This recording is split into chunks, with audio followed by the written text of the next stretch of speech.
Hey, what's good, YouTube?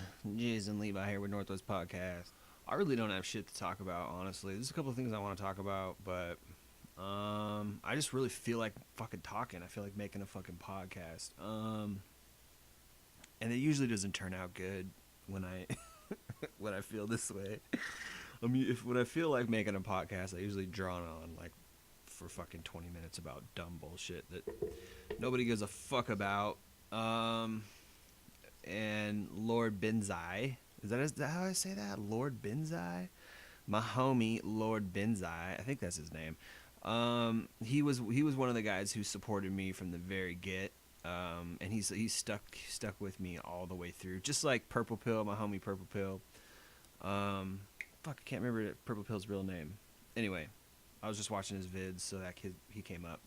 And I wanted to give a shout out to the Bitter Blue. Whatever happened to the Bitter Blue? And I didn't check out his content either. I made it a mental note to check out Purple Pill's content. I've been doing that a little bit, and I really fucking like your vibe, Purple Pill. By the way, um, but Blue Pill or was Bitter Blue, which is a great and a fantastic name. And by the way, speaking of names, I've been thinking about renaming myself. I don't know if Jason Lee is gonna cut it. Um, I don't know. I mean, it's okay. It's worked so far, I guess. I don't know what else I'd call myself. My name is Jason Levi. That's not my full name, but that's my real name. And so Jason Lee is kind of my name. And, you know, fucking, I figure, or Jason Lee is kind of like Jason Levi. I think if I ever do if I ever actually publish a book, or if I ever actually publish any content, or if I ever become an actor or anything crazy like that, I will probably call myself Jason Lee. I don't know why. I just like it, and I like. Um, anyway, I like it. It's cool. So with that said, now that I fucking spent 2 minutes talking about absolutely nothing, no, I'm just kidding. I give shout outs to you, to some followers. Lord Benzai, my homie. Who else follows me? Who else is my homie? Um, I don't know. I got some perennial. Is that even how you say it? Perennial, annual, consistent, whatever, consistent followers. But one thing that I did want to talk about, I was watching the Purple Pills videos, and I like your vibe, Purple Pill. Like, you're just so chill, and I like your vibe, dude. That's all I gotta say. And I would love to do a Skype with you, or do like a Skype podcast or something. You were talking about believing, or believers, and people who have beliefs, and I am a Christian. I do believe in God, and I was born again. I had a conversion experience, and I recommend it for everybody. But I'm not going to sit here and specifically what I liked about what you were talking about, that because you made a distinction there, Purple Pill, between religious people and like how they act, and like you specifically said you didn't like religion, and I thought that was really interesting because rarely do I meet people. I mean, more and more I'm starting to meet people who are very critical thinkers. Usually, particularly in the last few years, for some reason I don't know why. Um, but the last few years I've met people who are more critical thinkers than I used to ever meet or used to ever talk to. Usually people are just so dumb. Obviously, you came across this on your in your video, in your your commenters, and people are usually just so stupid. But I appreciate the fact that you can just make a distinction between religion and the people who believe in the tenets of a religion, and I too feel the same way. I think there's a big distinction between the institution of religion and those who actually believe in God and read the Bible or the Quran or whatever they read. Of course, don't get me started on the difference between Christians and Islam. I've made videos in the past on that. I don't want to sound like a bigot. I don't want to start. I don't want to start that because it's such a can of worms, and everybody gets butthurt over it. Everybody's got emotions over it. Um, but I'll just say this: the Bible and the Quran are very different. I'll just say that. I'll leave it at that. So yeah, I fully believe that it's important to distinguish between religion and those who follow that religion. So I just wanted to state that I'm not necessarily a practicing Christian at the moment. It's my belief that once you're a Christian, you're always a Christian. Once you're converted, it's an intrinsic kind of inner thing that happens, and you just can't. It changes you forever. That's my belief based on things that I've experienced, my own conversion experience. That's my belief on things that I've read in the Bible that back that idea up. And yeah, but like I said,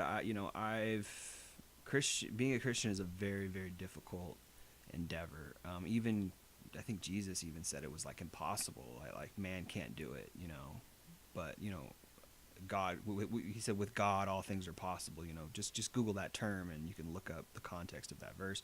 The guy was talking, I think it's the rich young ruler or whatever, and he was trying to follow Jesus, and Jesus was like, well, you got to give up everything and follow me. And the guy was like, I can't do it. And that's, in my opinion and from my experience, that's the hardest thing in the world to do, is give up everything and follow Jesus. It's very extremely difficult. And even like Jesus said, it's impossible. Like, I can't do it, man can't do it, but with God it's possible. So I guess it's like, you learn to have faith and that type of thing. But that's neither here nor there, I suppose, in the grand scheme of my videos. And I'm not like a touting Christian person that be a Christian, everybody. I've gone through periods where I was preaching the gospel and things like that, and it's very difficult. It's extremely difficult being a Christian, and there's not a lot of reward as far as like outward things. You don't really get anything for your time and efforts, but you apparently get peace from God, and you get faith, or not faith, but you get God as love and God as the Spirit and things like that, which I think are some of the most wonderful things that I've ever experienced in my life.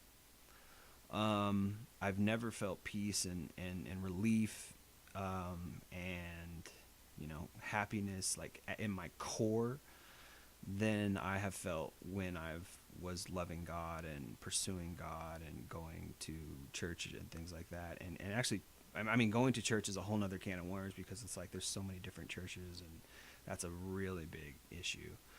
But again, I'm not fully here to just talk about that. What I really wanted to talk about was when I was watching the Purple Pills video. Something, I don't know, just watching how he was talking about Pua and things like that. It reminded me how I used to be, and I hope I don't sound condescending to Purple Pill. But I'm sort of picking up on his vibe a little bit. I'm sort of seeing where he's coming from. I do very much enjoy his content. I like where he's at. He's kind of at a controlled chaos, in my opinion. and he made some great points about how art is expression, and he feels most comfortable when he's expressing himself, and expressing his art. And I think that is one, in my opinion, I think expression is what humans are on earth for. I think it's our purpose. And the Bible actually backs that up. The Bible says that, if you look at the overarching theme of the Bible, it's to express God, and contain and express God. And in my experience, there's really nothing that matches that. The only thing, in my opinion, that comes close is, the thrill you get from victory, the thrill you get from success, and the happiness you have from winning in life. Those things are very, rewarding, but they're very also temporary, and they're not as deep as the experience of. They're not as wholesome either. You have it's sort of like an exterior joy. I don't know if I use that word, joy. It's more of an exterior happiness. It's temporary, it's fleeting. And in my opinion, the greatest thing that you can do is express yourself, express God, particularly contain and express God. But even that is a difficult thing to do, and it's complicated. But I've done it, and I've experienced it, and it's very wonderful, and there's nothing better. But again, I'm not preaching that. I'm not selling that. I'm just telling the truth. I do agree with Purple Pill that expression, in my opinion. Now, I don't know. I'm also an artist too. Purple Pill said that he's an illustrator, and he showed us some of his illustrations, and I thought that they were great. And I encourage him to publish his book. And I'm trying to get my book out there too, which obviously now is not going to be MGTOW any longer. I'm not going to title it MGTOW, but I do believe that expressing ourselves is what life is about. Some people think it's about pleasure and gaining and conquering and all these weird ideologies.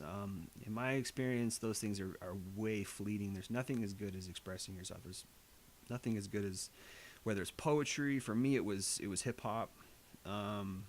It started out as poetry. I've always liked hip hop, but hip hop is a very convoluted, almost destructive medium, in my opinion. It can be, in the wrong hands, and it has been in the wrong hands. But anyway, that's a tangent.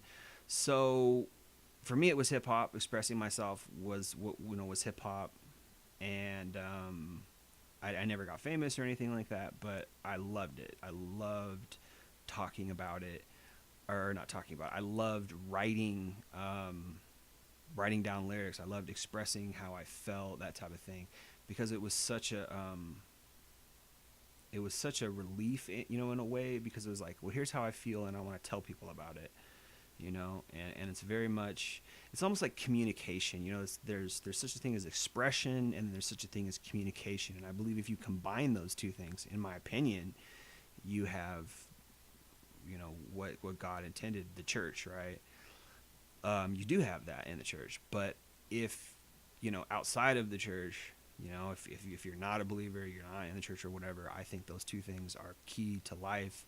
And I think that as human beings, we either go after pleasure, we either go after these temporary things, desires, lusts, right? That sort of hedonistic lifestyle, which is damaging and fleeting, etc.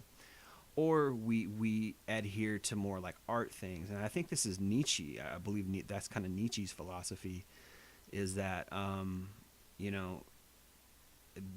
the expression of wholesomeness, or the expression of like righteousness and sort of almost Christian values is the purpose of life. So he was onto something. At least that's what I've read briefly. I haven't read a whole lot of Nietzsche, but I've read some things about Nietzsche mostly, and I never really got too much into philosophers. I enjoyed reading their quotes and things like that, but it's such a, you have to sift through all their work, and probably how people feel about my podcast. They're like, man, get to the point. You know what I mean? 12 minutes in, and what have I talked about? You know what I mean? So, but hey, man, whatever your bag of tricks is, you know what I mean? And live and let live, the golden rule, etc. I respect everybody's approach to life. What I think is what I've said. I think that expression is a lot about the key to life. The purpose of life is to express and communicate, and to love and to have joy and happiness. And I personally think that those types of things are, I believe they are rare, but I unfortunately, because most people are just slaves. They're slaves to wages. They're slaves to their bills. They're slaves to their desires. They're slaves to their emotions, and it's very difficult to overcome and conquer all that stuff. And I think most, lately I've been thinking like, well, I got to give people, some slack, because it's so hard. It's so hard to even breathe. You know what I mean? Like, we're underwater and we're swimming, and we're everything's hitting us. Like, we got bills, and we got emotions, and we got women who are giving us a hard time, and we got to go get gas, and my car needs work, and oh God, my clothes suck. I got to get better clothes. How am I gonna afford that? Oh God. And like me with my mic, I'm like, how am I gonna afford a new mic? These guys are listening, and they're blasting me for having a crappy mic, but they're not giving me any money, right? So it's like we got all these kind of these stressors, and we got problems, you know what I mean? So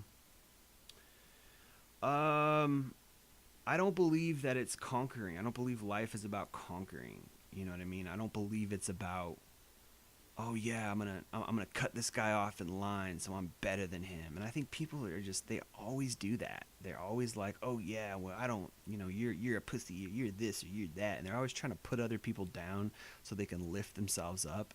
And that's such an asshole move.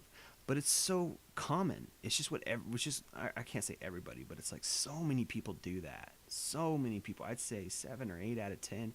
Rarely do I meet someone who's like super chill, super down to earth, super open minded. Anyway,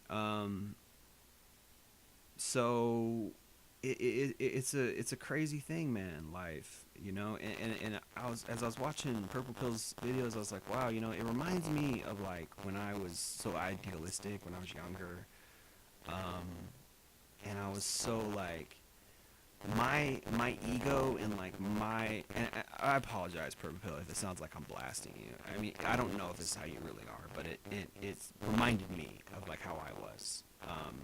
Whether this is how you are or not is fucking neither here nor there. But yeah, my self identity was it was wrapped up into what women thought about me. So I would, and I don't know at what point it changed. I want to say MGTOW helped me. I really do. Um, and that would be giving MGTOW a lot of credit. And I think they deserve some credit. And maybe they deserve that much credit. I don't know. I don't know if I just grew out of it, but at a certain point, and I believe it was recently too. So it might have been MGTOW, and if it did, it did. I mean, those guys, a lot of those guys are assholes, but hey, fuck it. If they help me, they help me, and I'm not gonna lie about that. So I don't know. At a certain point, I just said women do not, and I don't know if I said it. I just believed it. Women do not have any control over how I view myself. Women do not, and they know that. They know that a guy's self-esteem is attached to how they feel about him.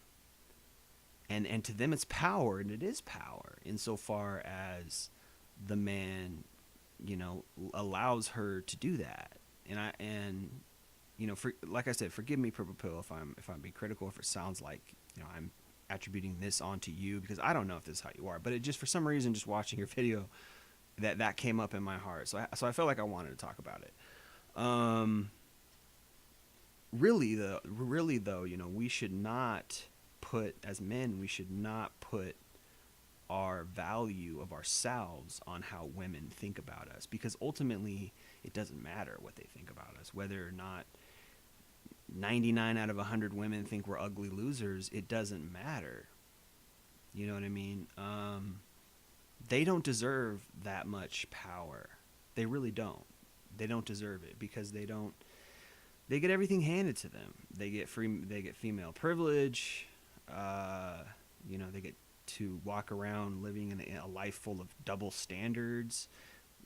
Men put so much emphasis on them. Men put so much worth into them. It's almost like they're deities. And I believe many of them do walk around and believing they're deities.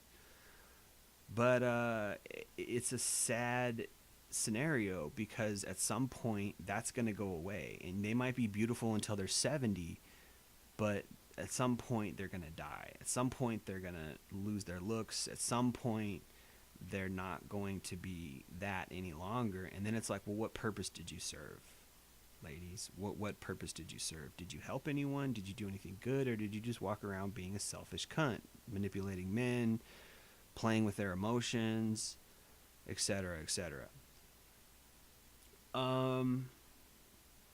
So I think ultimately guys have to take back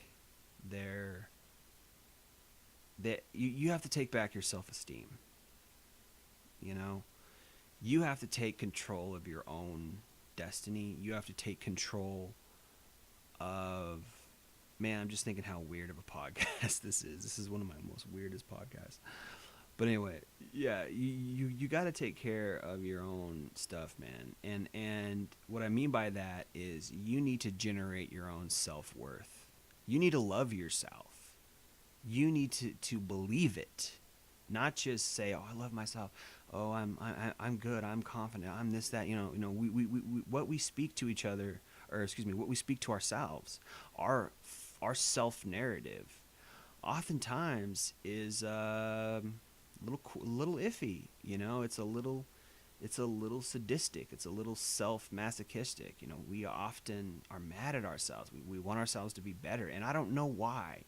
At some point, we sort of started being very hard on ourselves, and I was too for a long time. I was super hard on myself, and you gotta let that go. You gotta love yourself, and you gotta believe in yourself. And it's not even like believe in yourself. I believe in myself. Okay, I believe in myself. No, really, you're just telling yourself that you believe in yourself. I mean, really believe in yourself. I mean, really, just I am fucking worth it. You are not worth it. Some cunt, whatever, some little dumb cunt.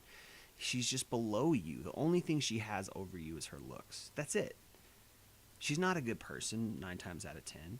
She's not worthwhile 9 times out of 10. 9 times out of 10, she hasn't earned any of the attention she gets. It's just because she's pretty. And we live in a gynocentric society. Women are put on a pedestal in our society. And they're given breaks. Just like the 1% is given breaks, tax breaks, right?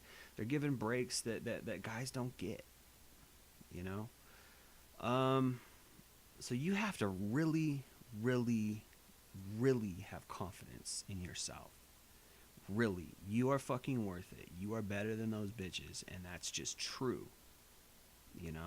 Doesn't matter. See, because what happens is we live in this world. We live in a world that is, you know, there's this right here is how the double standards are set up. Women are just good from birth. They get benefits. Oh, I'm a woman, and why they're called quote unquote the fairer sex for a reason. They're called the fairer sex. Google that. Um, they're called that for a reason. We put this emphasis on them as if the ground they walk on is sacred, and it's fucking ridiculous. It's sad, you know. So at the end of the day, um, men are not treated with the same standards. Standards that are put on men are the kind of standards that absolutely have to do with the guy's, what he can produce, his usefulness. And we do this. We do this ourselves. We do this. Guys do this with each other. Oh, look at this guy. What is he doing? Look at his shoes. He's a loser. Oh, look how this guy's dressing. We do this in our in our minds. We try to lower other people as opposed to lifting them up. We try to lower everybody's value so we can feel better about ourselves. Oh, this guy's, look at this asshole. I'm better looking than him, or and we just do that, and it's like, stop. Who cares? If we're better, who cares? It's not life isn't a competition. Not at all. Life is a race, and it's not a competitive race. It's an individual race. Life isn't a sprint, it's a marathon. And there's nothing wrong with helping other people along the way. I advocate that so much because it's so important. And being individualistic, being competitive, being critical of other men, that's just hurting us. That it comes back around. If you treat other guys like shit, and you're in competition with other guys, and you're trying to lower other guys because you think it's gonna make your value higher, you're a piece of shit. You're an asshole. And guess what? You're gonna get karma. It's gonna come back around to you one way or the other. I see guys out there go to clubs and go to bars, and they're shitheads. They shit on everybody around them. They talk crap, and they think it gives them some kind of value, and it might give them confidence, and people might play off that confidence. But at the end of the day, those guys are jerks. You know what I mean? And those are the guys that women sleep with, but they hate. They sleep with them, but they hate them.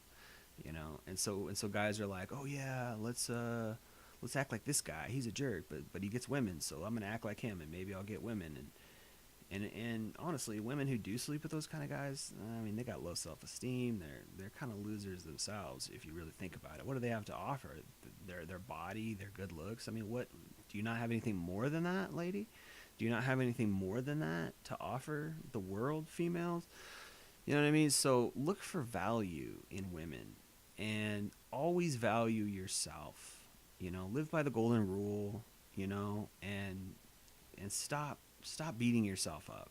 You know, I used to do that. I used to go into the bathroom and just look in the mirror and just say, "Oh, you're such a piece of shit. You know, you're not doing this and you're not doing that." And I think a lot of that is because we have such high standards. You know, we have such great ambition, and we feel like we should be leaders, and we feel like we should be super successful. And it's like, man, just enjoy the ride. You know, enjoy where you're at right now. You know, thank God or thank whoever. Be thankful in general. Wake up and be thankful, and just say, you know what, um, today's a fresh day for me. Today's a great day, and I'm not gonna like try to succeed today and then fail and then get mad. I'm just gonna enjoy today. You know, I'm gonna enjoy my time because I might not be here tomorrow. You know, my family might not be here tomorrow. You know, my country might not be here tomorrow. We live in an unprecedented time, you know, and just be thankful for the shit that we have. You know, that's all I gotta say about, you know, like self-esteem and stuff like that. It's so crucial that we really believe that we're worth it, that we have worth.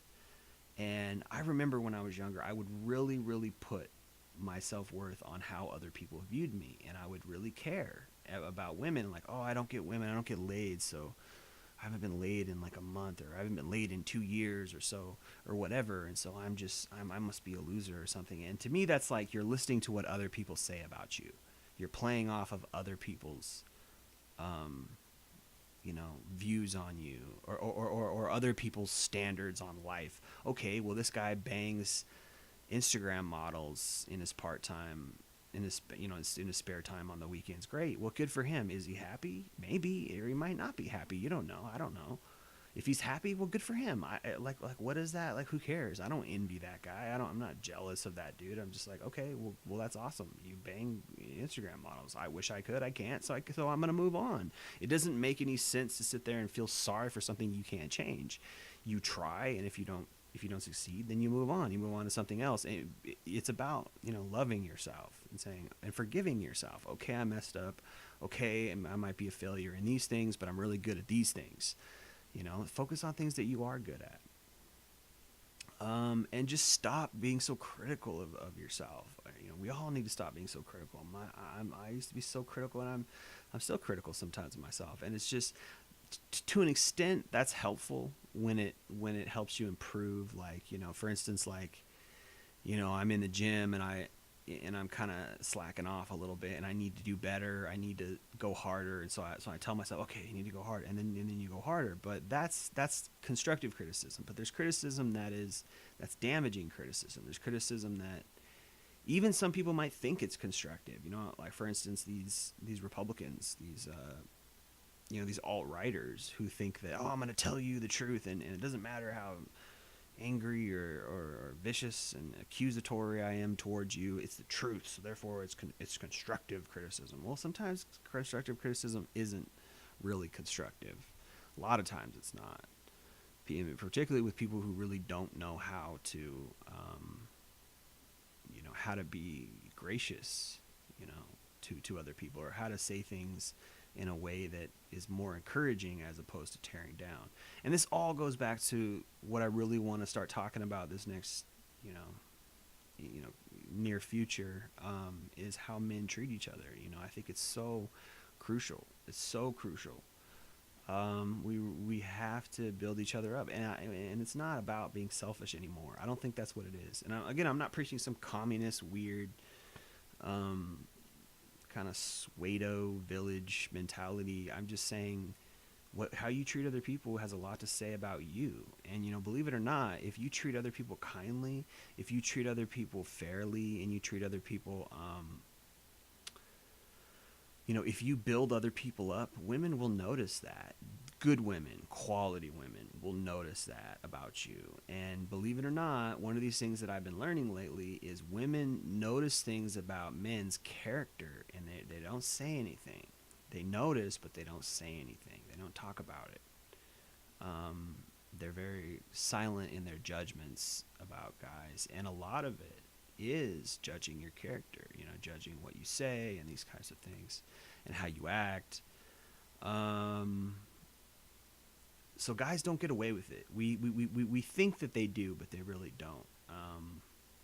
In the grand scheme of things, they might sleep with a lot of dumb bitches. They might sleep with some great looking women who have no substance, no character, bad hearts, bad habits, but does that mean these guys are successful? I don't know. They might be successful at getting laid, but are they successful in life? Are they good people? Are they quality human beings? Do they have purpose and happiness and joy and all these things? Maybe not. I don't know. That's a tough one. So, seems to me that if you treat other people bad, and how you treat others is very indicative of who you are as a human being, and anyway, I am preaching the golden rule. I'm preaching treat others kindly and build other people up, particularly men, because we need that. We're being torn down constantly. You don't make enough money, or you're not good looking enough, or you're not this, or you're not that, and it's just constant. It's always constant.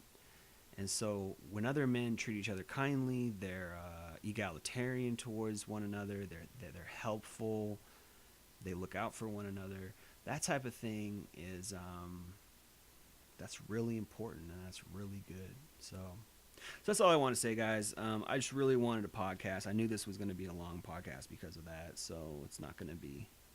I've been trying to get it under 20 minutes or 15 minutes, and that's just not going to happen with this one. But I think it's important. What I'm talking about. I think it's really good. So, yeah, I appreciate you guys listening. Not a lot going on in my life. Just chilling. Had a Christmas or had a happy holidays or whatever, and working on this book. Hopefully it can come out soon. But I'm trying to tone it down a bit. I realized that when I was heavy into MGTOW, basically I was really angry towards women, and a lot of my content was coming across as angry as opposed to objective and informational. So I've got great information. I've got some. I think I've got stuff in there that has not been covered in MGTOW, in my opinion.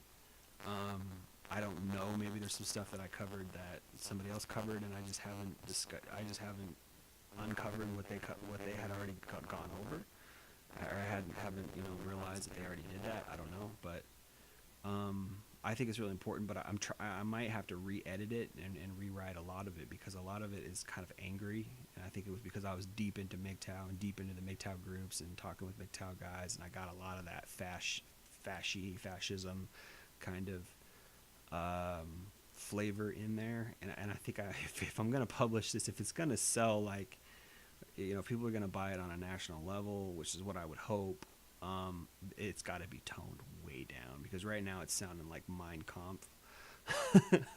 I have no idea what Mein Kampf sounds like. I've never read Mein Kampf, but I assume it's very fascist. It's very authoritarian and angry. And that's kind of how my book is a little bit, and it needs to get changed. So, but I do appreciate I appreciate what I gleaned from MGTOW. I do. I don't appreciate the men in MGTOW. I don't appreciate what happened at the end, my experience before I quit, before I walked away. But I appreciate all the information that I learned, and the brief camaraderie I felt with those guys was appreciated. And I don't know, it might have helped me come to that realization where I just said, you know what, I don't need women. But I also think PUA has helped with that, believe it or not. PUA training, and then just kind of just saying, fucking, it's retarded. Why am I going to put all my emotions in women's, particularly like if they're not even 10s? I mean, that's what gets me a lot about women is like when they're like 6s and 7s and 5s and they still think they're special. It's like, man, there must be a lot of simps out there who are giving them false self-esteem. But anyway, so that's that. I appreciate you guys listening. Jason Levi, Northwest Podcast.